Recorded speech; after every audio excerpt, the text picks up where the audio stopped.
All right. Let me make sure my desktop audio is up, and say something to the camera. All right. Let me make sure this audio is working properly. I think it is, but YouTube has this dumb fuck thing. Let me make sure this audio is working properly. Okay, so I think it looks is, like it's muted on YouTube. YouTube has this dumb you know fuck what? thing. It's probably entirely my problem. Make sure this here. audio is working Yeah, okay, properly. so I think yeah, it okay. is. Like it's muted on YouTube. YouTube has this you dumb know fuck what? thing. All right. You had some audio doubling there for a second. Apologies for that, audience. But I could see it like working and registering on the desktop audio, but my new camera is hijacking some settings, so I have to switch this manually. There we go. All right, that was perfect way to start this shit. So why don't you say howdy again? Howdy, there y'all. we How's go. everybody doing? You want me to introduce myself, or are we still doing sound check? Just a brief sound check here. That'll be fine for that though. There we go. Introduce myself, or are we still doing sound check? All right, cool. All right. With that out of the way, this is going to be an interesting conversation, I think. Conversation with a guy named LB Muniz. I'm going to fuck that up for like LB 's ever. fine. LB. I'll do that. So we got into a conversation about generally Christianity and libertarianism and all these subjects because of a clip that sort of went viral on Liberty Twitter, if you can call it that. And this clip went viral because somebody was, in my opinion, accurately calling it stupid. But I think so I already voiced my disagreement generally with the substance of the clip, and I think that that this will be an interesting conversation because I think there's like some agreement but some like sort of static, and I think that clearing that static is always useful. So with that being said, why don't you tell the people who you are and what your piece was about? Absolutely. So my name is LB Muniz. I am the mind behind BeenAwake.com, where I attempt to write philosophy and teach the skeptical frame of mind, with an emphasis on human flourishing, liberty. I have generally libertarian backgrounds. In specifics to this piece, I wrote a piece and I called it "Don't Be Poor." Where I tried to give what I consider to be a pretty down the middle take as to what happened. I provide quotes and sources and everything like that. And in particular, the context is about, at least for me, the crux of the position was over whether you should want to make more money, and how wanting to make more money, and what was said in the piece is to make taxation not a problem, how that jars with the libertarian or anarchist notion of taxation being theft. So in my piece, under the place that I called the point, is I was trying to hit on that, which is to say, I think one of the reasons why it went viral wasn't that it's incompatible, right? If libertarians were to accept capitalism, and if we're to accept then, as long as you are earning money ethically, I can speak English. As long as you're earning money ethically, you can, in turn, you can accumulate as much wealth as you want. So in another context, libertarians would be completely okay with saying it's good to make more money. It was in this particular one, I think there was just a cognitive dissonance thing at play, which is to say it jarred up against the dogma of libertarianism, which is taxation is theft. And in my profile, I talk about like what I see skepticism is putting inquiry before dogma. But feel free to ask. So that's kind of the crux of it, I would say. Okay, so one of my first things that I have a problem with is his particular, because we're talking about an interview with King Pilled, Matt Erickson, and Vin Armani and Liberty Lockpod, Clint something or other. I forget what his full name is, but something like that. Clint Russell. Russell, all right. So we're talking about that, and in that particular context, what he was saying, he framed it, and this is what I said in my comments. He framed it poorly. initially. I said in response to somebody else, I said, a lot of people, to build charisma instead of argumentative footing, they'll slip something in as axiomatic and then move on before you can object to the axiomatic nature of their claims on the grounds that there might be further factors to consider. And in this particular case, what I was referring to was him saying, and I quote, "You don't want to not be stolen from. You want to make more money." Mhm. That's not true.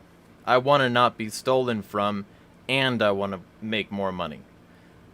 So his claim started off with an assertion of somebody else's desires, what somebody else wants, with no proof, just hoping that they accepted that, just hoping that they bit. That's my conclusion drawn from that. And in a biblical sense, in a truly king-pilled sense, you're not supposed to steal.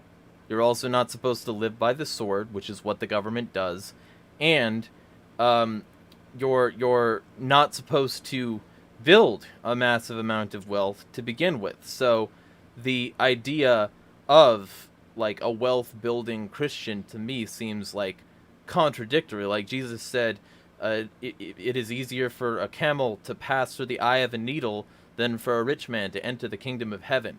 And this was after describing to somebody that if they wanted salvation, they had to sell everything they had and follow him. So ultimately, I think from a Christian perspective, he's flawed, and assuming that libertarians don't want to be stolen from is also flawed. You mean not assuming that libertarians don't want to be stolen from? Sorry for the double negative. I mean, I'm saying his issue is assuming that they don't. Okay. Well, so in the particular parable, I believe that that the individual who asks, teacher, how can I get into the kingdom of heaven, which is the camel, eye of the needle, all that stuff. He also says that he gives alms and does everything that he's supposed to do. So it was what more can I do? And my recollection would be, and then Jesus said, you can sell all your possessions and you can follow me. You can must leave everything behind.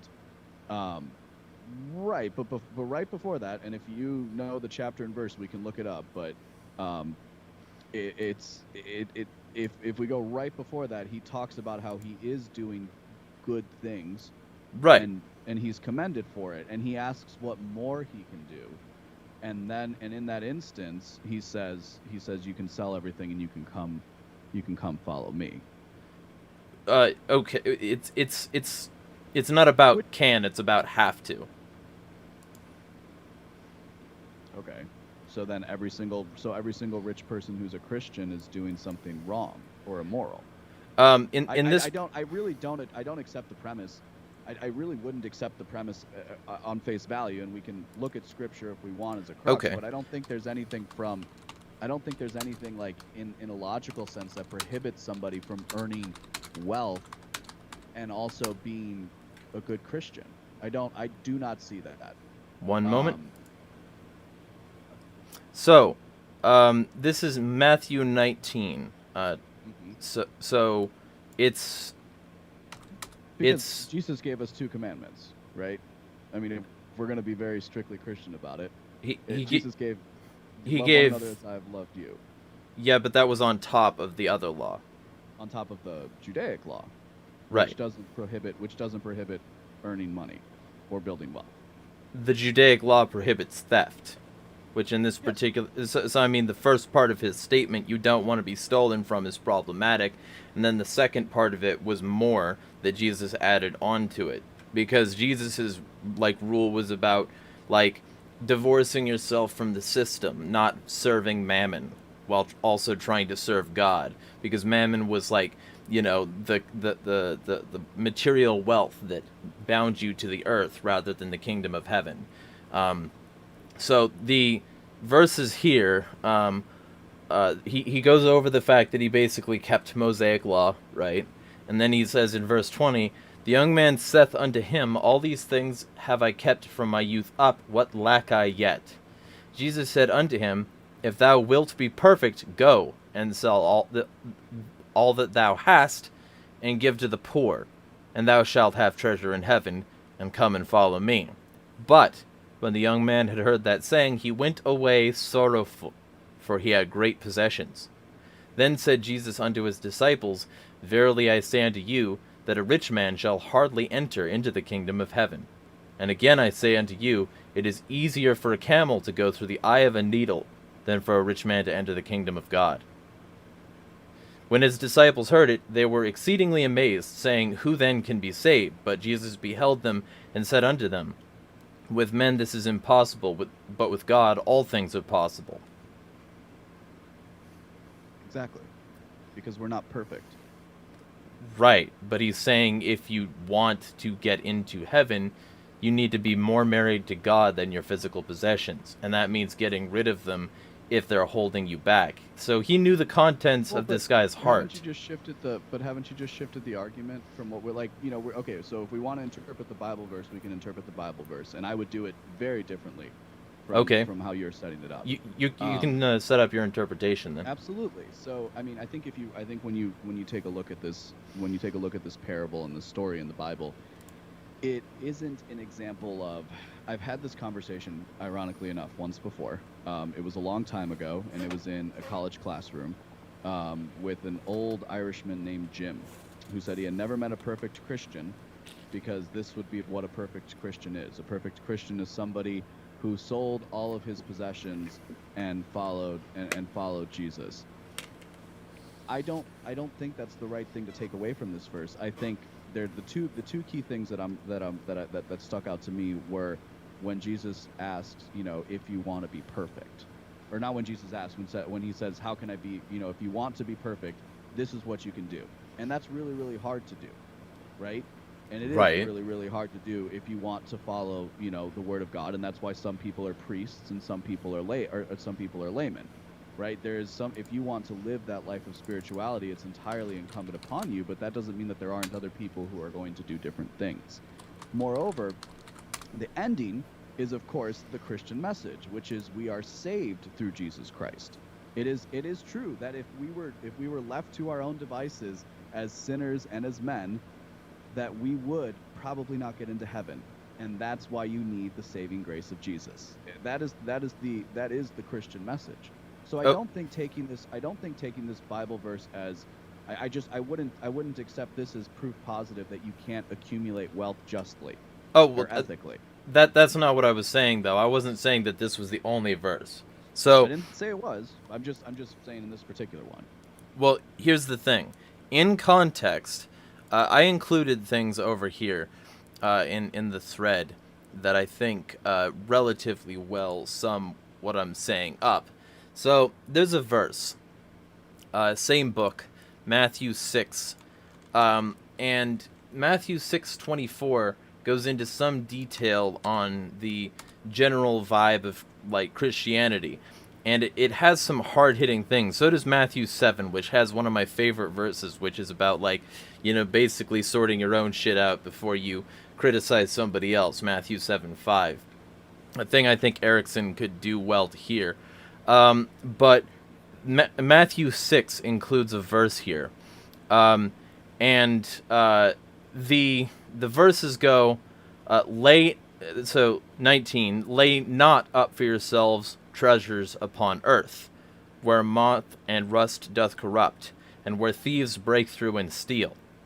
But lay up for yourselves treasure in heaven, where neither moth nor rust doth corrupt, and where thieves do not break through nor steal. For where your treasure is, there will your heart be also.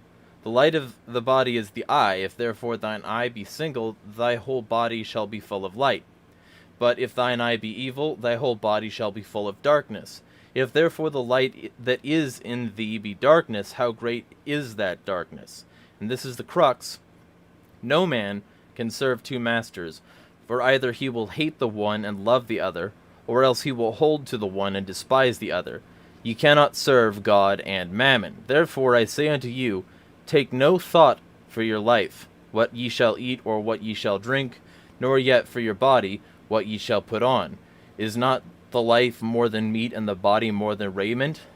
And so that verse, mammon is wealth. Mammon is what, like, you can look this up. wealth Yeah, regarded I as have an the New American Standard in front of me, and it does translate that to wealth. Yeah. So, wealth regarded as an evil this is Oxford, I think. Evil influence or false object of worship and devotion. It was taken by medieval writers as the name of the devil of covetousness and revived in this sense by Milton. So, the general vibe of that verse, like working with the other ones, is that wealth, the love of money is the root of all kinds of evil, is another verse. That wealth itself is an object of covetousness. It's like an idol that you can hold in higher esteem than God, and most people do. So the general vibe is walk away from that to serve God, because you can't serve God and mammon. Which means that if you're trying to build wealth, if building wealth is your goal rather than serving God, you've made your choice. You can't walk in darkness and light. You can't serve God and mammon. That's my vibe from the verses in context. I'm going to be a tad reductive for a second, and then we can kind of continue on the path, which is to ask the question: Does the church, any church, every church, collect money from its people? Well, here's the interesting thing, and this is where I get to piss. Yeah, and this is where I get to piss everybody off because, yes, and that's ultimately usually wrong. Because the way that I see most churches spending money is personal enrichment. It's not helping the poor in their midst. It's not helping the community. It's not redistributing it. It's mostly going to making sure that their megachurch or their church, which has megachurch aspirations, can keep the lights on, can keep, like, the cable bill coming so that they can have, like, Wi-Fi on their premises. Like, the churches where I'm from, they had, like, coffee shops and shit. And, like, this is the norm these days. Churches are trying to be more and more like this. And what I see is that this is why Jesus brought up the fact that the wealthy pouring all their fucking jewels and shit into the coffer was all about, like, bragging. It wasn't actually about, like, doing something good. And the woman who gave, like, her last mote is more important than all of those people because she's giving from her few, whereas those other people, they already serve money, so they're not giving from their devotion to God or to their devotion to God. They're giving so that they can show off by dumping a bunch of shit in a thing. So without getting too lost in the theology, because I'm not a theologian, right? Right. And I wouldn't claim to be. I'm somebody who was raised in the Catholic Church. I feel like I can pretty well defend the message. If you want to have the conversation of that, there's a lot of issues with American Christianity, precisely the types of things that you were mentioning with like coffee shops and things and places of worship. You're gonna find a compatriot in me. I would actually completely agree with that. I do think that there's an element of American Protestantism that isn't it literally called the wealth gospel? That's Joel Osteen. He's all secret and bullshit.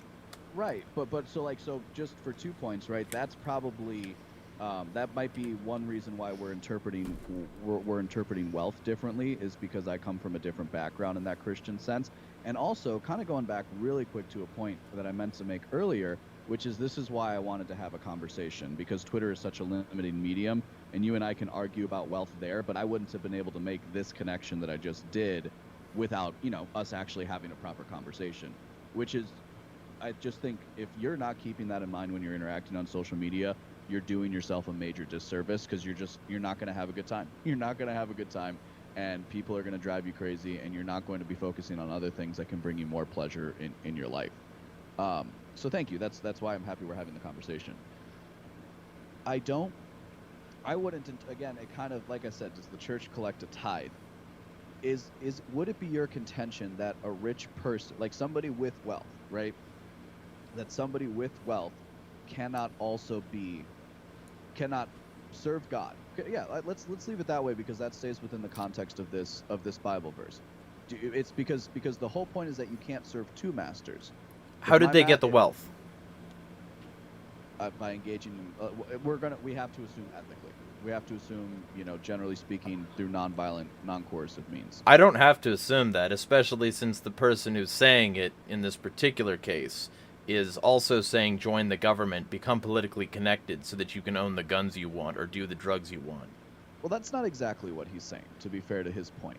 Well, he literally said that about guns, but go ahead. If you want, well, his point, like his first point would be to build your own sense of, build up your own human capital, and then, from that gain wealth, power, and influence. And then if you want, the question is, he's answering a different question there, because he's answering the question whether libertarians should be involved with the LPMC when he's talking about going into like the Republican political party. And we'll probably have a disagreement as to political action in this conversation. So, that would probably be something that could take all night to adjudicate. But just to the specific of my question, just so I can understand your perspective better, would you say that would you say it is categorically not the case, highly unlikely that a wealthy person, like a wealthy person in their own right, let's say a millionaire, couldn't be a good Christian and isn't serving God because of his wealth? Here's what I'll say to that, because I don't know the contents of their heart.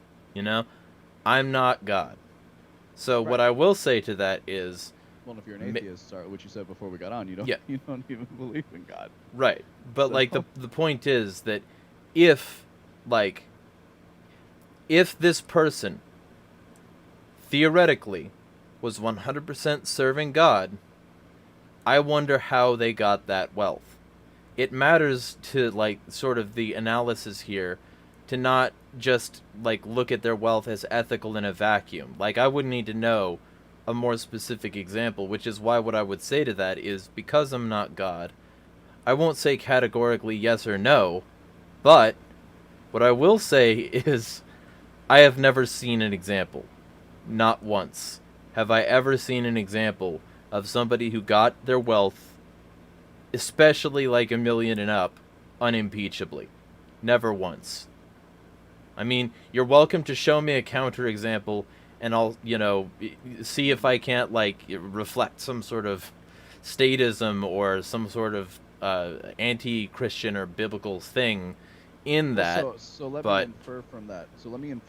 And you tell me if I'm correct. Then you would contend that if you were to work in the banking system, that wouldn't be ethical wealth. No. I mean, the banking system, see, this is the thing, and this is where I get my super anarchist stuff, because I'm the whole bottom strip. I'm fine with ANCAPs, but I also engage in some leftist ideas as well, which means that I'm sort of one of those no ethical consumption people.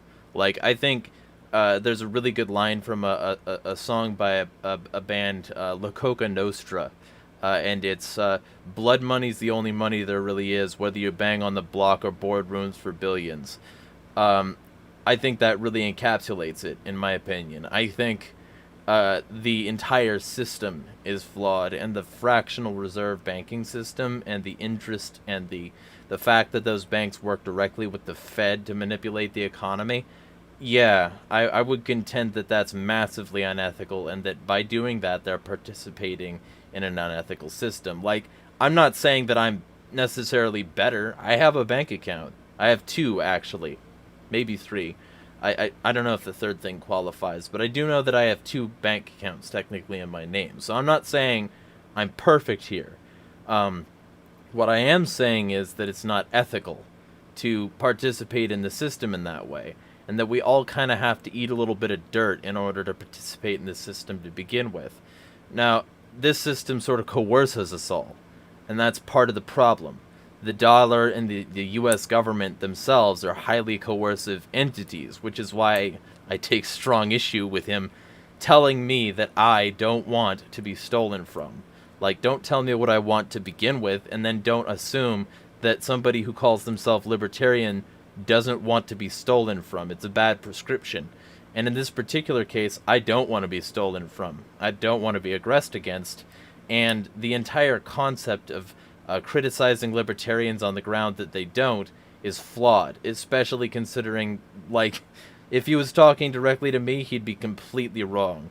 So, yeah, the system of banking is unethical. And that's the reason that they get away with it every single time. That's the reason they get bailed out. That's the reason they get their loans and their subsidies. You know, it's really bad. And it's also the petrodollar itself. So that doesn't help either. The whole thing supports the military-industrial complex. Go ahead. Right. So it would be your contention that, whether a vice president or a bank teller, if like that, you are therefore not earning your money in an ethical fashion, and as a consequence wouldn't be considered a good Christian or a Christian at all. I would say that you've got things to consider. I would say that I would tell somebody involved in that system that they should probably look a little bit deeper at the Bible, and I would hope that I would at least make an anarchist out of them, so that if there ever is boog, we can count on them and their support. That's my contention, because yeah, I'm not a fan of the banking industry, and in this particular regard, first off, I've never heard of a wealthy millionaire bank teller. But no, but I was specifically, and earlier I was referring to more of the vice president, like we qualified a millionaire, but it would sound by the characterization of your argument that you would also then maybe marginally less, but still just as unethical to work as a teller. Not just as, no. I mean, there are degrees to everything. To claim that it's either or, that you're either 100% unethical or not, that's not something I do. There is some levels and nuance here. I'm not saying that everybody has the same amount of blood on their hands, but a drop of blood is still blood, you know? Sure, but I mean, you can still survive if you lose a drop of blood. Also, I'm being told that you're hardly audible. I am so sorry if that's the case. Let me know, audience, if that's any better. Might be. Let me. I think I know the problem. Okay, that sucks. I have been recording audio on my end, but well, it's fine. It's fine. It'll I'm assuming that it's still audible because I could hear your voice. So, it'll probably be better now. It's probably my fault. So, okay. Go ahead. Continue talking.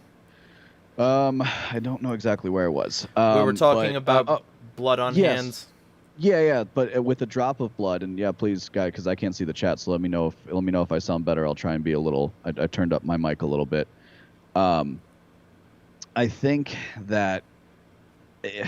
So let me take two steps back then, because this was something that popped into my mind while you were talking, which is the larger argument that Matt has made around this, which is to say, the first time you earn a paycheck, you just notice that you make less money, and somebody tells you that it's theft, which is a logical argument. We might differ in terms of the we might differ in terms of to the degree to which something is ethical in this case. But I don't know. I think but if we're going to talk in a theological sense, I don't think you can take. I don't think you would take the specific Bible verse that we were referring to, or the couple ones that we've quoted here, as evidence that you can't earn wealth unto yourself. And if the argument is that, what's that? Sorry, I interrupted you. Go ahead. No, I've been talking. Go ahead. Well, the only thing I was saying, don't build treasures. You're not supposed to collect treasures here on earth. That's another verse. All the context builds up on itself.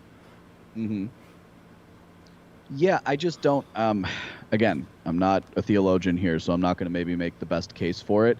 I just don't the best theological case, but just as a practical matter, I will reiterate the point that, I come from a Catholic background. Some people choose to dedicate their lives to God. Some people choose to dedicate their lives to having a family. Here, this will be helpful. And if you choose to dedicate your life to having a family and raising a family, and you don't do what's within your power to make sure the kids have the best life that they can, and your wife or husband, that the entire family unit does the best that they can, I'm not sure I don't think you're living up to your duty in that instance.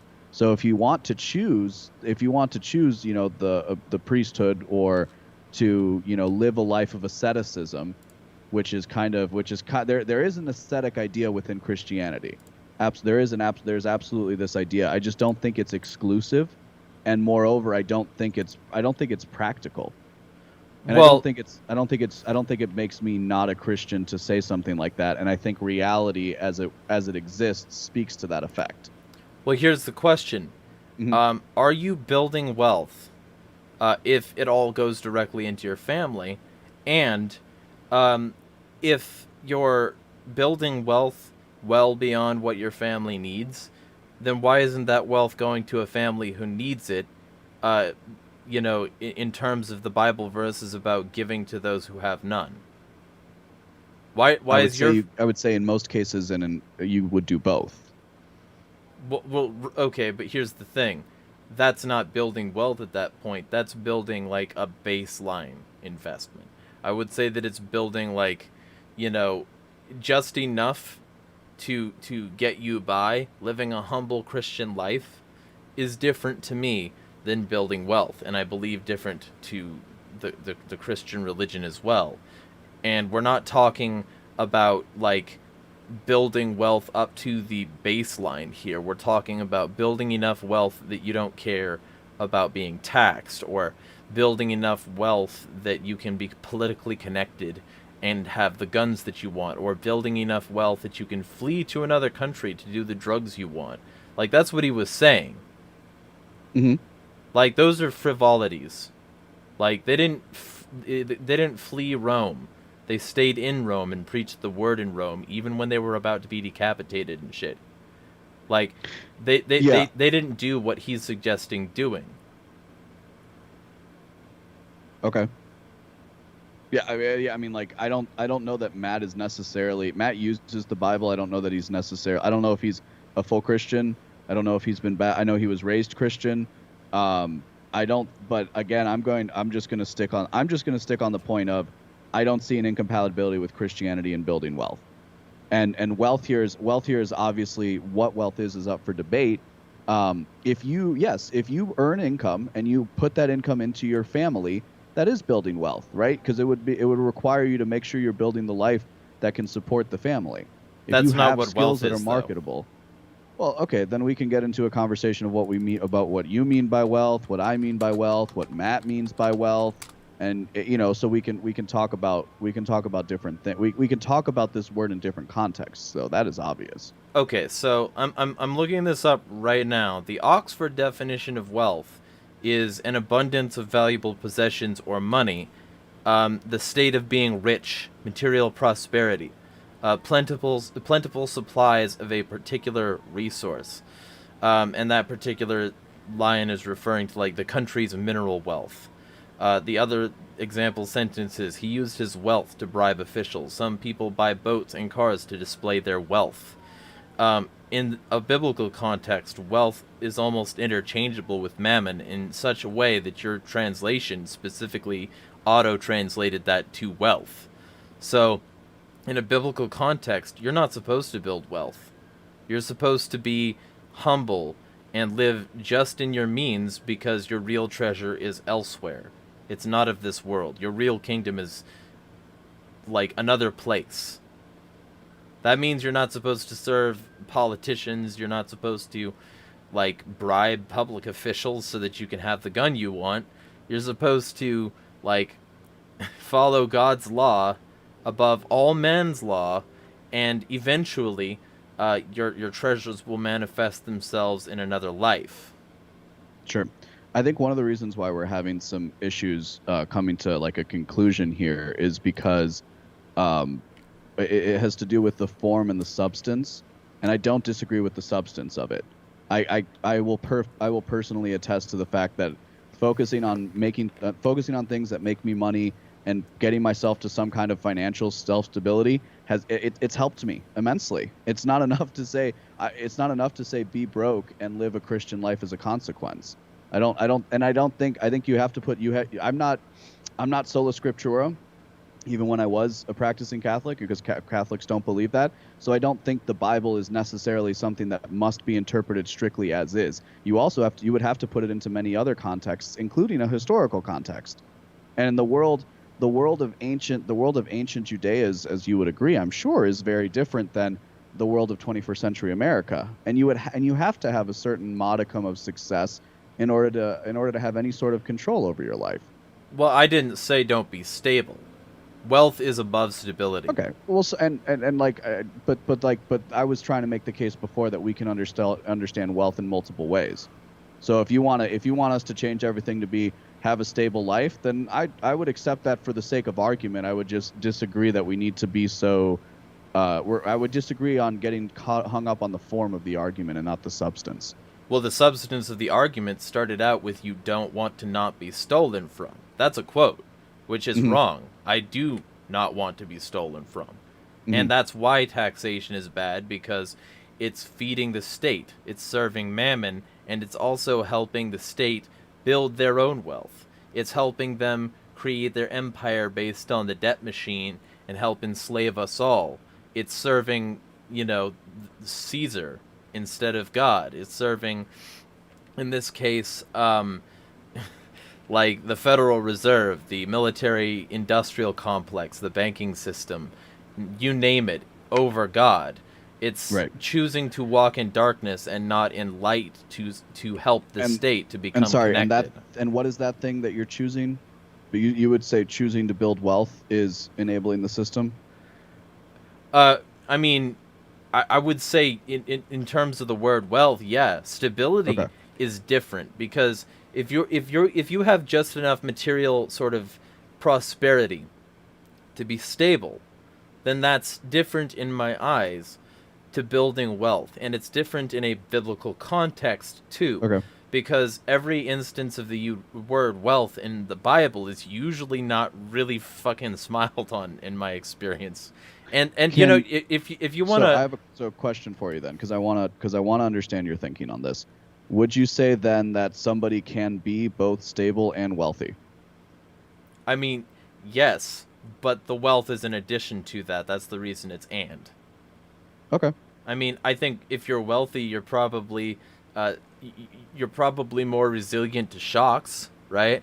And like, as an atheist, I'm not bothered by the concept of becoming wealthy, but I'm also for not being worried. But hang on for a second, because for not being worried about building wealth, as an atheist, we've spent a good deal of time here talking about it. Because his whole gimmick is king-pilled.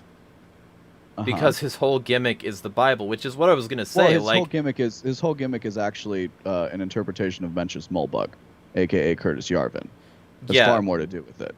Well, the Eastern Orthodox Christianity that he introduces as part of his thought is like a layer on top of that. Right, which I have an entire other issue with Yarvin. I've already made a video against the concept of the cathedral. So what I would say then is, I'm not Yarvin, nor am I Erickson. Right. I'm LB. So. Right. But the conversation we had started on these grounds. Sure. Mm-hmm. So, yeah, and I'm defending the point, just so we're clear, I'm defending the point that there's nothing incompatible between libertarian thought, or Christian thought for that matter, but libertarian thought of making more money. That was the piece that I wrote. And that was the piece that I wrote. Well, libertarian thought, no. Except, of course, if you're like a left libertarian, in which case there's an entire different ball of wax, which I do support left libertarianism. But, like, my point in general here is, and this is what I brought up, I don't like him assuming that I don't want to be stolen from. Or that I don't not want to be stolen from. I don't like him telling me to become politically connected instead of abolishing politics. I don't like him telling me to move. You can always leave is a trash argument from anyone. I don't care what book they use to justify it, and it's also not biblically supported to leave to get to a better place. You're supposed to, like, stand your ground and worship God wherever you are. So, like, the idea that you just raised, that he's not actually a Christian, or that he's not a full Christian, or that he's I'd say the idea of king-pilled has far more to do with Yarvin's my understanding is that it has far more to do with Yarvin's thought than it does with Christianity. You said you're not sure he's a full Christian. People in chat commented on that. Yeah, I don't know if he's a practicing. I know he was raised. I've heard him talk about it. I don't know if he's a practicing Christian. Then I don't like what he's doing with the Bible. Yeah, fair. I have some disagreements with it too. I mean, if he's not going to employ the full Bible while also saying that it's a roadmap to libertarianism, then that's deeply flawed. You know? That's my take anyway. Like, I think if somebody's going to claim the king, then they should follow his laws. But even in the context of this conversation, and surely you would also agree that given that there are multiple denominations of Christianity, that like people differ in how they interpret that. Yeah, but like, which denomination of Christianity justifies the accumulation of wealth with biblical pretext? I can't think of one. Neither can I. But can think, which is the point I made before, which is if you are going to, if you're going to choose to have a family, you should make sure that you can support that family. Yes, but that's sustainable. That's not wealthy. You can do all of that and maintain a baseline without having a bunch of shit to flex. Sure. And your family will be much wealthier in heaven, theoretically. What happens when you have 10 kids? Then you should have enough to pay for those 10 kids. Yeah, you might even be close to a millionaire. Yeah, but that million doesn't go to you. It's not you being wealthy. It goes to your kids, which means that your kids each take a share of that. The more people get a piece of the pie, the less piece you have. This is a fixed pie we're talking about here. Well, wealth isn't a fixed pie. This wealth is a fixed pie. If you're a millionaire and you have 10 kids and a wife, and it's split between all those 11 people and you have a smaller piece of that million than you would if you had the million and none of those. Correct. But my argument here is to just make the point that if you want to support that kind of family, you might need to, build a certain semblance of wealth, which is, again, this is why we're talking past each other, because you want to use the word stability. I'll accept that. You need to reach a certain level of stability. Oftentimes that means wealth accumulation. I wouldn't say wealth accumulation. I would say money isn't inherently wealth. If I have $1, that's not building wealth. If I have, he's not talking about having 50 cents that you can spend on a taco. He's talking about getting lots of money. Wealth means lots of money. That's the context he means it in. As much as you can. Yep. It's not about having baseline. It's about having a lot. It's about having more than the baseline. That's what wealth is. Sure. Okay. Let me try this, because again, we talked about this beforehand, but I don't necessarily ascribe to the king-pilled philosophy. I don't even know what that is in full. Right. I've listened to a lot of his interviews, by the way. I've got a lot more than this against him. Sure. I mean, I've been listening to him on shows like Jason Stapleton for a while, and so so just to reiterate the points I'm making, and it's fine if we disagree, but I don't see it as exclusive, right? The point of serving God is that God is your most high, right? Everything needs to be ordered. You can't serve two things as your most high. You can't serve two masters at all. Right. You can only serve one, and so other things fall in order from that. Right. So God is your only high, not your most high. No, God is the most high. Right, because he's your only high.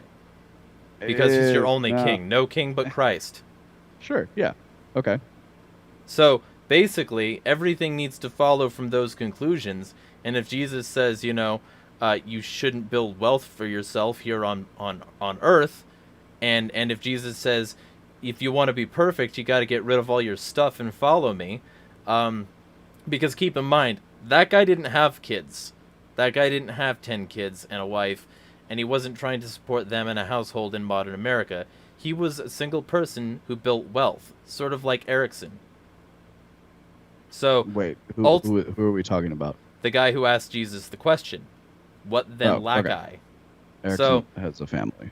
Oh, okay. Well, in that case, he's also not that guy. So we're talking about if you build wealth, you're building above your baseline. Also, yeah, I think I should have assumed that because he's got a kid in his profile picture, but whatever. I don't know his personal life. What I do know is that his interpretation of the scriptures is factually wrong. We've got people in the chat right now. what is it? Full Christian. Somebody doesn't like the idea of that because, like, either you're with him or you're not. No true Christian fallacy. Jesus mad at AF. And then another person says Jesus flipped tables because of wealth and greed. Judas sold out because of wealth and greed. Jesus flipped tables because they were violating the temple. Yes, with their wealth and greed. Seems Yeah, wealth sure. didn't vibe well with Christ. Well, greed, I would say. Greed is a sin. Wealth isn't a sin. Mammon is wealth. If you serve wealth, then you're not serving God. We've Right, established but that. Where, fine. If you serve mammon, it doesn't mean that you can't serve God and have mammon. Like, obviously, unless you're saying that everybody in existence is going to hell, in which case that's fine. That's not what I said. Because in the Christian context, you can still only be saved through Christ. Well, that's so not it's what still ultimately. That's not what I said though. Wealth is above baseline. It's like Okay. It's like more than stable. So Okay. ultimately, if your money goes from your labor directly to your tithe and your family, that's different than building wealth, because you're not building wealth up past that point. It's going directly into what serves like your relationship with God and provides for the next generation of God-fearing individuals.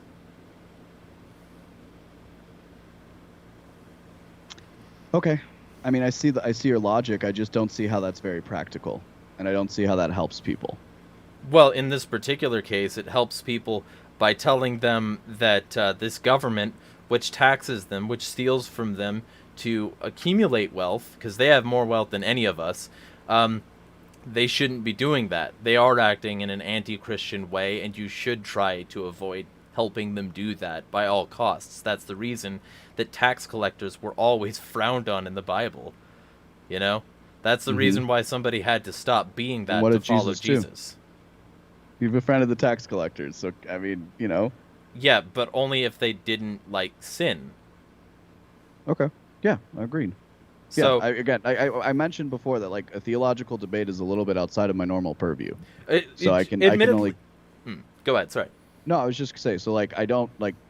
I'm not saying I'm interpreting the Bible correctly here. I can understand entirely why somebody would be upset when I talk in terms of full Christianity or something like that. But yeah, I'm trying to give my case. I'm trying to present things in the way that, in some respects, how I was taught too, because I wasn't taught the story as being, again, well, like what I said, it's not so exclusive. And as you recognize, we do have to live in the world. And right. So if I have to live a little bit above, and because so you want to change, you want to shift. If we were going to formulate a perfect argument, which I don't believe one exists, just as a categorical thing, but like if we were going to formulate a perfect argument for the context of this conversation, we would want to move wealth. We would want to remove the term wealth and talk about financial stability. Yes. Okay, I want to make sure I'm getting your case. That's all. Yeah. So you would want to shift that from the idea of accumulating wealth to achieving financial stability. Yes. How do you achieve a financial stability then? I'm happy to argue on those terms. I think my case still makes itself. Well, I mean, the case for his argument doesn't exist. In this particular case, these three things that he says were completely anti-biblical and also anti-libertarian. So, I mean, for his argument, yeah, it's not there. But I'm happy to discuss your particular like perspective here, which is like why I had you on. Like yeah, for sure. I don't think he's willing to talk to me. He blocked me. It's funny. No, I asked who would Jesus block on Twitter. So like I don't think he's interested in a constructive conversation because he didn't have one to begin with. He didn't have one when I confronted him with some Bible verses and shit on Twitter. And he like, so I'm not talking to him. I'm talking about your perspective. I would agree that it's compatible with libertarianism. Never said it wasn't. Sure. Though, again, not the being politically connected, not the like being taxed and being okay with that, not the, you know, if you don't like it, leave, which is, I think, really elegantly sort of countered by Mormo Music, Bit Butter on YouTube. He has great videos on that. How the social contract doesn't exist and you can always leave isn't a good argument. So I think it's his things are incompatible with libertarianism, but I do think building stability, hella compatible. I would recommend it, especially since this would prove that libertarians can exist in stability without having to be like billionaires to fund their like surgery or to pay for their like insurance if their house burns down, or to, you know, pay for the common defense. I think stability is very useful. I think like it's possible. And financial stability in particular. Yes, Yeah. I think in this like capitalist country, which that's what it is. Even though a bunch of right libertarians won't like me saying that because they corporatism, it's state capitalism. So in this capitalist country, you'd be a fool not to try to be stable. I'm like, I have issues with that right now. I subsist off donations, linking comments. But the ultimate thing there is that like the the stability that I seek, I don't want to necessarily be a billionaire, because that would involve a bunch of things that I'm not sure I'm ethically okay with. Like, I kept a lot of stuff from my Christian days, and let me tell you, it's the people who become billionaires, the people who even become millionaires, oftentimes have to find ways to put their morals in a drawer. I would agree, specifically with the billionaire part. I think because I do think when you get to a certain size, especially in our current social order, that would be the case. You know, in particular, I would maybe agree less with millionaire. I think it's probably easier to become a millionaire than we might think, especially because it becomes a question like, if your company's worth $1 million in sales, does that make you a millionaire? I wouldn't say so. I would say Right, that the but, company is what's like all of them collectively, personally. But if you're a sole proprietorship, I'm just trying to say that I'm just trying to demonstrate nuance. That's all here. Right, I'm not trying to take anything away from what you're saying. No, I like, again, I would just be using the word wealth differently in some of this. You know, I'm, like I said, I'm fine for the context of this conversation with having having it be financial stability. Let's go to the headline for a second. Let's maybe, if that's okay with you, what do you think about the statement "stop being poor"? I personally, I think libertarianism has a massive messaging problem, and that Paris Hilton attached to an article about the Christian faith and how it interacts with libertarianism and philosophy in general is probably ill-advised. In addition to the headline "Stop being poor," a lot of people are poor due to decisions that they didn't make. Like, the coronavirus lockdown shut down a lot of sole proprietorships. It fucked a lot of stability. And ultimately, telling people after all of this, after the depressions which were also caused by the state, the wars which have destroyed homes overseas, like, you're not gonna, like, see a city that has just been bombed by the US government and go tell those people, hey, why don't you stop being poor? You're gonna, you know, try to be compassionate with them and tell them that, yeah, they just fucked you over. Maybe we can find ways to solve that. Like, there's systemic problems and a long series of issues that sort of interfere with a lot of people stopping being poor. So I would say that stop being poor on its own is not something that I would agree with. I would say stop being poor if you can do it ethically, and you know, avenge yourself if you've been fucked over by a third party so that you can maybe get some of your wealth back. You know, that's what I would say.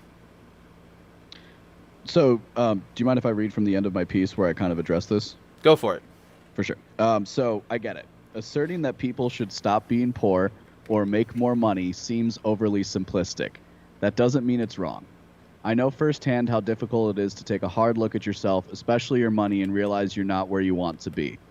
When someone reminds you that you're not where you want to be, you will react emotionally because you are in fact emotional about the situation.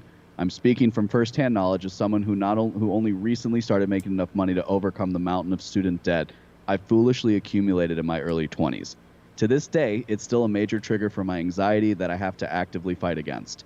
None of my moral proclamations against the legitimate injustice of the student loan crisis changes the fact that I have to make that payment every month.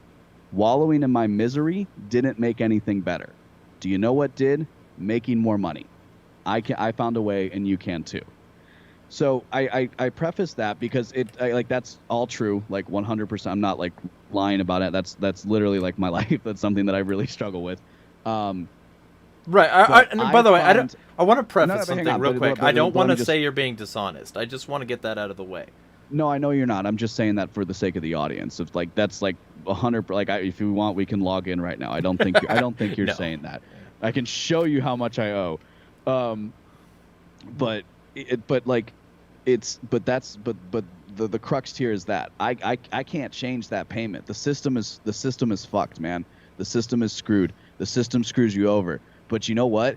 If I wasn't making that payment, my credit would be shit. My grandparents who co-signed that loan's credit would be shit. They wouldn't be in a good position. They're old. They have a lot of medical bills that they have to pay for. They wouldn't be financially salient. I wouldn't be financially salient if I didn't buckle down and make more money. So for me, this is a very empowering message to say that this is ultimately on you if you're not where you want to be in your life. That's so, and that's another way in which I think we're kind of talking past each other at times, because that's the context that I'm coming to, and that's the context that I tried to put into the piece. Because again, yeah, the world's screwed up. I fully agree with that. What are you gonna do? Well, You know, okay. if I'm gonna choose to be poor or rich, I'm gonna choose to be rich. Here's something that I would counter with. Sure. Do you not want to be stolen from? No, I don't like getting stolen from, of course. Okay.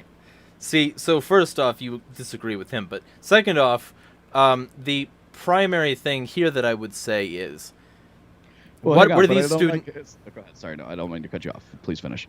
Well, you can say that. What? I was gonna say like yeah, but I don't like being stolen from. But like when somebody takes my wallet when I have $20 to my name and more than $20 to my name are two different situations, right? So like you think you're helping somebody and then they turn out to never pay you the money back. It means it's a lot easier to weather that if I have more money. Right. Okay. So Okay, but finish your point. here's the thing. First off, what were your student loans through? Were they a private institution of the state? It's a private institution. Well, I mean, it's a private institution, but it's one of the major ones. Well, not anymore, but What? it was. I mean, So but it's all which part one of the same though? cartel. Are you comfortable saying that? Because I guarantee you they're state What? funded. Oh, it's Wells Fargo, or it was. Yeah, they got bailed out. So as Yeah, far as I I'm know. concerned, if you didn't, and this is like I'm talking on strict philosophical grounds right now. Sure. If you didn't pay that back, I wouldn't say that you did anything wrong. And Sure. this I is don't one think, of right. Well, okay, but hang on. But that's not my point. no, I recognize that. I'm building the basis here. So if you didn't, that's what I would say. So this is where a lot of right libertarians don't like me, because one of the things that I say is I support the idea of state student loan forgiveness, and I also support the idea of student loan forgiveness from these institutions that already took a bailout. Like the idea that they got bailed out before any of the people in '08, when that money could have gone to solving the mortgage payments of millions of Americans, but instead it went to the coffers of people like Wells Fargo. Fuck those bitches.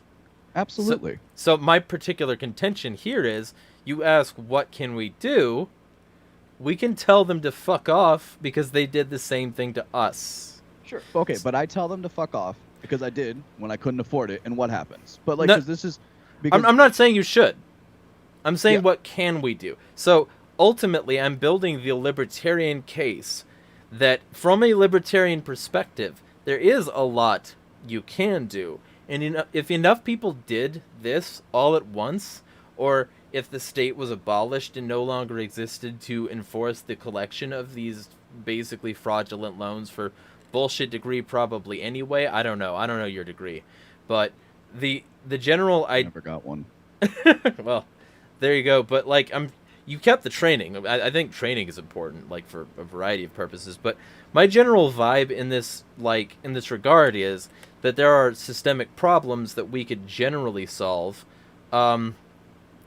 and ultimately, those problems, if solved from a libertarian perspective, even if you get called a leftist because you're not doing what the right wants you to and cucking to the capital class, the general vibe of it is that there's a lot you can do. And I'm not saying everybody should do this right now, because I'm not going to advocate breaking the law on a public stream.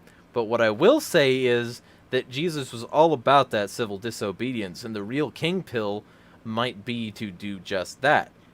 Right, but let's stay to the crux of my argument, if you would. Okay. Because this is an important thing that I think we're coming up against here, which is all of what you said is great. The system sucks. I don't think that, I mean, student loan forgiveness per se, just as a matter, I've written about this at beenawake.com. Please go subscribe there, follow my work, tell me what you think about it. I'm going to put that into the description too, like your absolutely. Substack. Yeah, it's all, but if you go to beenawake.com, it forwards to the Substack, so you're all good. Gotcha. But specific to the case of that, like, student loan forgiveness doesn't have to happen. The market has, you know, if you want to keep this within the construct of right and left that you were kind of putting out there, which is entirely fair, there's a right-wing answer to this, so to speak, which is to say bankruptcy, right? Like there already is a market mechanism to handle things like this. It's just because it's perpetuated by the state and it's by design.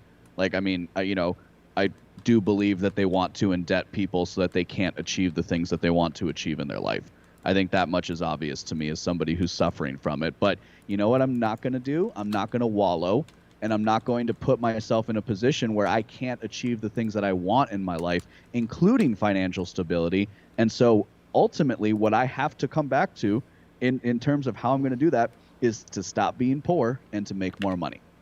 And that's the crux of the argument. And I'd be interested what the chat has to say or what you have to say to that as well, because I'm sure, because I there's the systemic issues. Great. There's systemic issues with the police.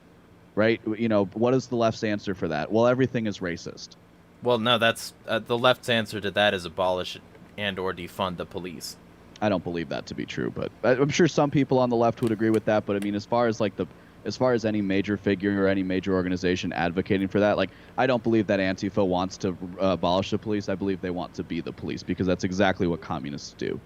Well, just to be absolutely clear, most major institutions are cucked to the liberal elite anyway. So, like, they're like, if we're talking major institutions, then they're oftentimes center right anyway, even if they paint themselves red and black. So let me, since you were interested in the chat, read you something. Yep, I'm working on it, man. See, but the point is that, like, that I think he's trying to make is that ultimately wealth needs to be much more positive to be wealth. Like, it needs to be above the baseline. Which is your point from earlier of, being above the baseline. Sure. Right. And I would just, I can accept that definition for the purposes of this conversation. I don't know that I would agree with it in absolute terms, but that's okay. Right. I don't think that prohibits us from having a conversation. Right. So what I'm saying is, and thanks for the reminder, asshole. Well, I mean, I think his point is primarily to establish some baseline facts here. Sure. So the general vibe I'm getting, like, because the thing that I'm talking about, like, stability is acceptable under this paradigm, right? So what I'm saying is that if you're stable, if you're coming to that level, you're even compatible with the Bible, right? If you're not falling below, so that you don't have to go to a debtor's prison, in proverbial terms, or so that the police don't beat you because you're doing what they say in the moment, or because you pay taxes, they're not going to put a lien on your property, or something like that. I would say that maintaining that baseline is stability, and that even though I would, like, totally respect somebody who doesn't and who, like, fights the system every step of the way, I'm not saying you're evil because you're not doing that. What I am saying is that, like, from a libertarian perspective, we don't want to be stolen from. Like, I'm sure you would love it if this statist cucked out organization, Wells Fargo, went under and your loans were forgiven. I'm sure that from a libertarian perspective, you would love for the entire state to be abolished so that they wouldn't steal from you anymore. And ultimately, like, the perspective needs to be, it does suck, and I'm building stability, but like, you know, I would ultimately like it a lot more if I had to work less hard for this baseline of stability. Sure. Which Yeah. is, I mean, go yeah. ahead. No, I would generally agree with that. I think what I would say in response is like this is me, right? You know, this is how I talk. This is the way my thought operates. Is I like to say I'm far more directional than I am destinational. So like to the specific question of can the state be abolished? I don't know, but how about we work in that Right, direction? It right. seems like a good way of working. Same. Um, I don't know that these things are. I don't. It could be the case that some form of government is inevitable. I don't know. That's my point. That's why I adopt a philosophically skeptical position of things. That Yes. all my work, all the writing that I love to do, like this is, you know, a little part of this is the fact that I kind of, made some mistakes and here I am, but I still want to do this, like teach and like do this philosophical thing. Is none of that changes the fact that I have to make a payment every single month Right. for Yeah. for something like a student loan. And it's that I can't change. It's that part that I'm referring to. And I do think that somebody like Matt Erickson is trying to point out to people, which is why in the piece I talked about cognitive dissonance, because I don't see these things as irreconcilable, right? If we want to swap again for the purposes of this conversation, financial stability with wealth, I'm perfectly happy to do so. I don't see that as incompatible, as you said, at all with what we're talking about, a larger Christian message, if you will, or libertarianism. So that's why I put it under the point is like it was the jarring of dogma, which good dogma, taxation being theft is good dogma as far as I'm concerned. It's still when people react in that way, right? And not specifically you, who's somebody who maybe has arguments, but like right? Right. As it's called online, where you're just viscerally reacting to something in an emotional capacity. Again, I get it, especially if I'm a stranger to the people, listening right now. It's like, who the hell is this guy? It's like, I can totally get how it might be even difficult to hear me say it now, which is to say, if you're reacting emotionally to something, then you need to take, if you want to be better than the person that's making you react emotionally, you need to take a hard look inside, and you need to figure out why you're getting emotional about a situation. Like when I called that guy an asshole before. Why? Because yeah, man, it really fucking bugs me that I have this mountain of debt around my neck. Like, I'm not happy about the fact that this is my fucking lot in life. So I react in the situation. Like, we're all human. We all have this capacity for cognitive dissonance. And again, the crux of my argument was to point that out and say there shouldn't be anything incompatible with libertarians wanting to build wealth. I also don't think it's incompatible with Christians wanting to build wealth, but I can understand from your perspective how financial stability would be a better word to use. Well, I just don't see that as being. I don't see the issue with interchanging those things. But to be fair, I take a far more subjective view to these types of things, given my philosophical background. Well, okay, so and this is something that might interest you. My general idea these days, and it bugs a lot of people when I bring this up, is solipsism. You want to talk skepticism? I go full Cartesian skepticism here. Like, prove you're talking to me, as an interesting thought experiment. Yeah, I mean, I'm not unconvinced that I live in a simulation, so I can't. So there you go. So my whole idea is, like, I think, like, it's possible. I don't know. Like, I have reason to believe that it's not, but I also have reason to believe that it is. I think that it's possible that this is all bullshit, right? I'm, like, so whenever I get to the point of, like, being too sure of myself, I've replaced sort of God in my life with the idea that I could be, a speck in a chip in a massive computer somewhere, or a brain in a vat, or something like that. Like, there's no way I know for sure that, like, this is all true. So from that perspective, like, I sort of take a skeptical look at everything, including, like, the fact that I'm looking at this camera, right? The fact that I'm talking to you. And I think that's where it starts to get fun on a philosophical level, because ultimately, yeah, I've got some, like, baseline ideas about both libertarianism and Christianity, but I could be completely full of shit. So like I'm always interested to hear people's like counters and rebuttals and shit. Like ultimately, like like the whole notion of having a conversation for me is to see if I understand the tutorial properly. Because my whole idea is that if this is a sim, I'm gonna high score. So I'm always trying to find out where the score multipliers are. I'm trying to find out how to beat the level properly, how to get good ammo and good weapons, and ultimately that's my mentality. So I think maybe from that perspective you can see why I'm sort of like blunt and harsh about a lot of things normally, which gets me a lot of emotional reactions from a lot of people, I'll tell you. Yeah, and it's one of the reasons why you have a following. But here's the thing: it's also one of the reasons why Matt Erickson is building a following too, because he's being blunt and he's getting reactions and he's gaming the system and he's making sure that's in this content creation space, that's the game we're playing. Sure. Right? We're trying to fight for people's attention. Sure. Although I would so- say that from a Christian perspective, he's completely fucked up. But that's a separate thing, especially if he isn't one and he's using the Bible anyway. If God is real, he's going to hell. Listen, man, as the good book says, judge lest not ye be judged. Well, under the same measure, but I'm going to hell too. So I mean, I'm fine with being judged under that measure if that's what happens.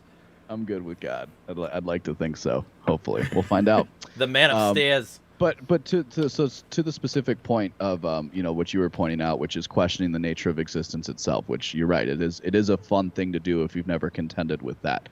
What the various schools of skeptical thought have come up with, and particularly the ones that I kind of follow in part, is so there's I'll bring out three. Two are very, very old. One is new. The new one was my first introduction to skepticism, which was a paper called "Why Not Skepticism." I believe he's a professor at the University of Arizona, if memory serves. Lehr, Lehrer. I can find the citation. I have a paper. I've written about it. It's sitting somewhere in my Google Drive.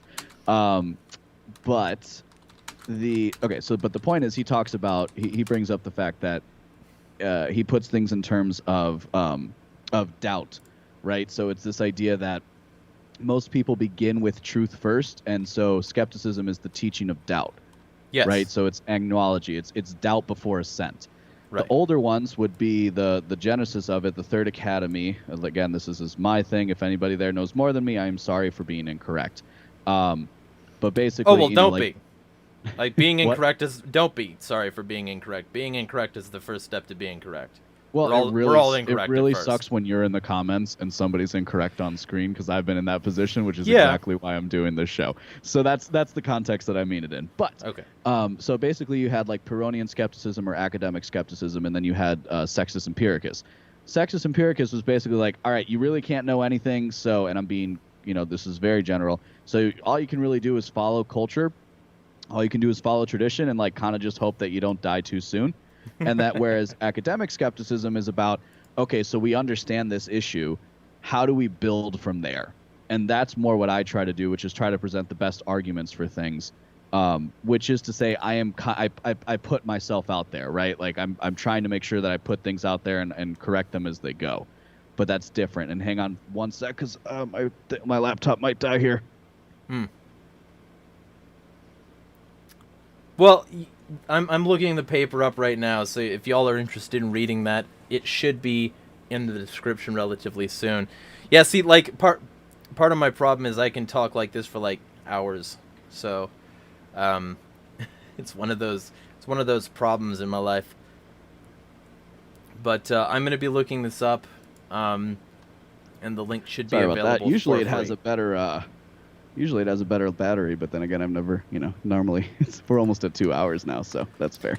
Yeah, well, I have a tendency to do that. Like, in my meat space friends, whenever I get into conversations like this, they usually last like way longer than they're used to, because like honestly, I'm bipolar. That's part of my problem. That's one of the reasons that I'm such an asshole.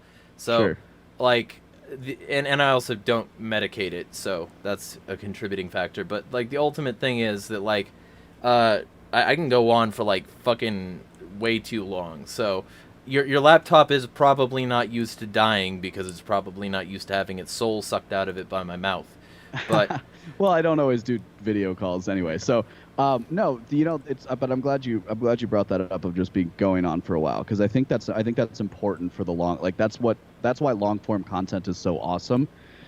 And moreover, I think that's also like when I do an interview, I always do a little intro. And what I say is like a good conversation is like jazz, and a good conversation is like a good jazz musician. To be a good jazz musician, you have to know your basics. You have to know what key you're playing in. You have to know your scales, but then you have to be able to like improvise from there. And so I think those are the building blocks of a good conversation. And a lot of times, what I've found doing these things is for like the first half hour to 45 minutes, we're really getting in tune with one another, Right. if you will, because there's an element of this. There's an element of this, like, the like long form podcasting that's still very new. And Right. like specifically, like we're complete strangers. Like we interact a little bit on Twitter, but we've never really talked before this. So how do we have a conversation but we're both people who think we have something to say. right. So so these are all the things that we're always playing with. So no, I mean, like I completely get that. And of course, from the jazz perspective, I'm assuming you're like of the school of thought that I ascribe to, that if you don't like saxophone, you probably have a genetic defect. I don't know that I've ever met somebody who doesn't like a saxophone. I have met people who don't, and whenever I tweet in my pro saxophone tweets, will almost always have somebody there who doesn't like them. It's weird. I don't understand it. They're fucking aliens, dude. It's proof of shape-shifting. David Icke was right. Yeah, well, I mean, I could see how you wouldn't like maybe like a baritone sax, because those can be a little jarring at times, but I mean, every instrument has a potential use. yeah, You know? yeah, listen, I would agree. Of And course. of course, like, I like fucking weird music too. Like, one of the bands that I like is called Babyland, and they call themselves junk punk because they literally play music with garbage. Like, they'll have like scrap metal and like rebars and shit, and they'll bang on that. So like Stomp meets punk. Sort of, yeah. Well, it's industrial. Like, do you remember? I don't know if you like are into weird music, but Throbbing Gristle. No. If you ever want to have an interesting time, listen to one of the first ever industrial songs, Throbbing Gristle's "What a Day." Were they communist? I don't think so. They were British. That's why they call themselves Throbbing Gristle.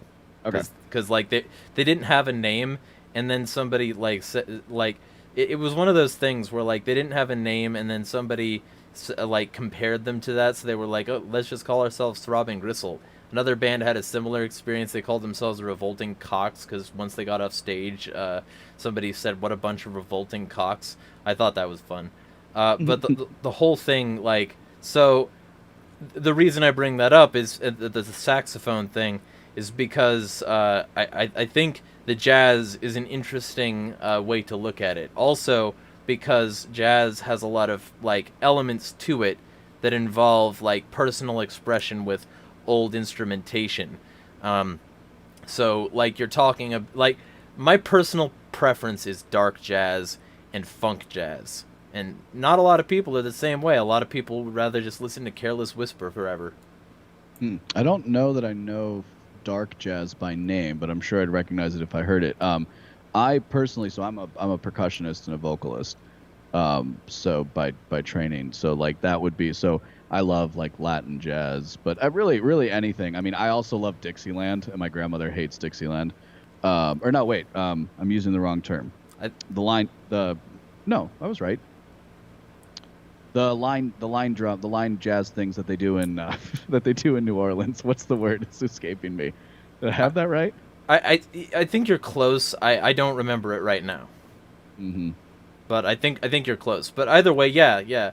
Because yeah, I mean everybody knows what it is. Like the things that they do when you get married or when they're marching back from your funeral. Right. Down there. So ultimately, the reason I bring that up is because while I might not agree with certain people, that doesn't mean that I don't think we can work to similar goals. It just means that, like, you know, I might have a different way of using the same instrumentation, or we might not be using the same instrumentation to make very similar sounds. So I'm not, like, opposed to, like, people trying different approaches. Although, What I will say is that I'm generally, like, generically opposed to the Yarvin approach personally, because I don't like reaction. Libertarianism specifically is anti-reactionary. The whole point is to Hmm. push things forward. That's the reason the original libertarian thinkers like Rothbard were like, yeah, I don't really like some of these people who call themselves leftists, but to disacknowledge the leftist influence on a more libertarian framework is asinine. So that's what he wrote in Left and Right, the journal, when he was also, I think that's the journal where he, like, spoke out against state capitalism and the fact that, like, all land and all property in this country is basically tainted by original, like, possession, like the government seizing land and then pork barreling it up for the common person. So, Hmm. like, the whole idea that I have here is that maybe we don't disagree as much as he wants to, but I'm not the one who blocked. I'll put it that way. Yeah. But I think there's I mean, yeah, I don't think that there's disagreement. That's one of the reasons why I bothered to have this conversation, because I figured I've seen you put stuff out that talks about being self-sufficient, developing community, making sure that you're ready for when things go bad, being prepared and things like that, which is Yes. not incompatible at all. So and going back to the thing I wrote, that's where what I tried to do is maybe highlight one of the reasons why there's discordant in amongst a group, a symphony, if you will, that would otherwise be in tune. Well, I think first off, if he was just a lot less difficulty, if he was, like, not using the Bible. I think using the Bible is what's giving me the most dissonance here. Sure. I just watched it's one of my favorite movies last night, The Book of Eli. You familiar? So I love Yeah. that movie, and I've talked about it on shows recently. So I'll say that, and then I'll say one more thing, which is, the villain wants the Bible that the protagonist carries because if he has Um, the words, just, then he just, can control. just gonna interrupt you. It looks like our stream has stopped. I don't know why. Oh no. I'm gonna make sure that the stream is still going. Sure, that's no problem. It says it's live. The chat is not closed. My connection is good from OBS, but it's saying an error occurred in the stream thing. If you're listening in the chat, let me know if there's a difficulty here, because it might just be on my computer. Let me check the actual, like, stream page over here to see if it's different. Yeah, see, an error occurred. Please try again later. I'm wondering if maybe the error is with YouTube itself. So I'm going to test another video here real quick. This Yeah, is the so YouTube is playing. I don't know why mine would not be playing while everybody else's is. They want to shut down our fun. Fuck. Well, I'm recording this. Maybe I'll just, I hit record. Start with the Book of Eli, and we'll wrap in like 10 minutes. Sure. I'll include this as, like, post content, because I don't know why the stream isn't working anymore. That's fine. Yeah. So the Book of Eli. So I mean, it was a movie starring Denzel Washington. And the villain, and he's carrying a book across the country. It's in this post-apocalyptic world, but I think it's, gosh, I don't even want to say the name because I'm gonna get the actor's name wrong. Because the first time I talked about this, I called Denzel Washington Samuel L. Jackson. Why? I have no idea. Because my brain had to say something and it said the wrong thing because I'm horrible with names. Anyway, the villain who runs the town, he wants the Bible and he's searching for the Bible. Why? Because the words give him power, Right. right? And he wants to use that power to control other people. So I give this warning freely to anyone who would bother to listen. There's power in the Word of God, so be careful with people who use it. So be careful with people who use it. Make sure because our faith is something as real as our instinct, as real as our reason, and so you have to be careful where that faith is going. You got to test the spirits. Right, and you shall know them by their fruits. What I will follow that up with is saying I do think, and I mean personally, I find some of it's very interesting. You mentioned Rothbard. I don't see no issue with saying we're not where we want to be in terms of libertarianism, which is the label I'm comfortable with. There's nothing wrong with saying that we're not where we want to be in terms of libertarianism, and seeing if there's anything we can do better to bring the ideas to more people to realize on a grander scale. That is that is the lens in which I view people like Matt, people like Popular Liberty, people like Adam Patrick, who I just had on my show where we talked about this idea of post-libertarianism, P. Quinones. There's a few Buck Rebel, a few other guys that are kind of just, they're playing with this right now. They're playing with this idea, and I think it's interesting, and I think it's an avenue worth exploring. What it also means is it's not going to be polished. So you kind of have to forget. Sometimes we have to forget the form and look for the substance of something to see what kernels we can extract from that. So that's like if I could speak in layers, that would be what I'd say kind of in summation to this whole thing, which is, I don't see anything necessarily wrong with that at this moment. It could be that it turns into something horrible, but. Well, I think that's exactly what it starts to do, because in terms of the Bible specifically, like, again, if he had just said this is my personal opinion, I'm an atheist and I don't follow Christianity, that would be different. But he's saying he's king-pilled while ignoring what the king says. So that's annoying to me, to say the least. So, like, ultimately, when it comes down to it, that's my primary beef here. So